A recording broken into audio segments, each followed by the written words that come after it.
We're talking about innovative ways to use those leftovers. I've said it before, I am guilty for letting them just stay in the fridge, and because I don't feel like eating the same meal again, they don't ever get used. That's just it. I think the half of the trick is making sure they're in something you can see what it is in the fridge as well, too. Okay. Because, you know, sometimes I find you forget because you don't see it.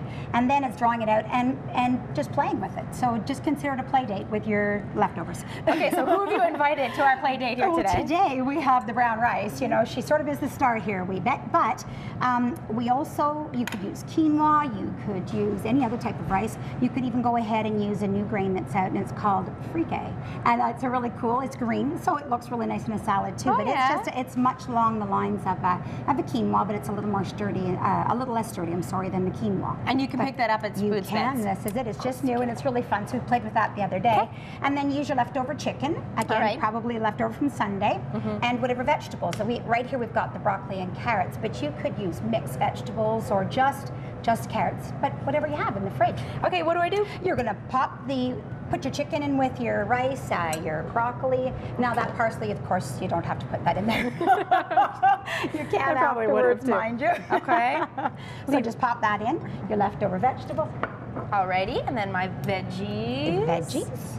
Okay. Yes, and then how about now we've got cranberries here, but you could easily go ahead and use other dried fruits. So how about raspberries, or you could use dried cherries. So I'm going to give you some raisins just to be different. You are a huge fan of incorporating in dried fruit and nuts and that kind of thing, eh? It's a great way to go ahead and get the kids to eat it, but also it gives you that little bit of, it gives nice color, and it's so sustainable because you can keep them in your pantry. So it's a good way to incorporate your leftovers with what you have in the pantry to go ahead and make it. And should I be starting this? Yes, you can. Go ahead and toss it, and then we're going to just basically use the same dressing we used before, and you're just going to use some olive oil, but again, you could easily go ahead and use vegetable oil. You could use a nice canola oil. You don't find that changing up the oil is going to alter the taste? Well, you know, it does a wee bit, but it's okay because it's your recipe and you can just go ahead and do what you like with it. Same as changing up the vinegars. You could easily go ahead and use a white balsamic. You could use the apple cider vinegar, which we are again. But I like playing with the different vinegars and oils because it does give you that opportunity to change it around. But this one I thought, let's put some orange juice in it because, again, you're getting a little more of your fruit in there. It gives the kids a little sweet texture as well, too, instead of just the vinegar. A little more acidity. Now, I've actually at times just went ahead and used just citrus juice instead with the olive oil instead. And then you just go ahead. Now, the reason I like these is right now, there's so many of the girls here at the store have kids in hockey.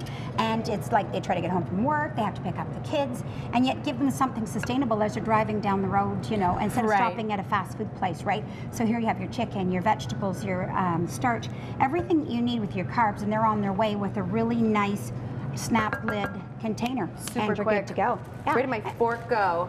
Been eating with it all morning. We took away one of these. Here it is. Don't worry. There we go. Here it is. In the slaw from this morning.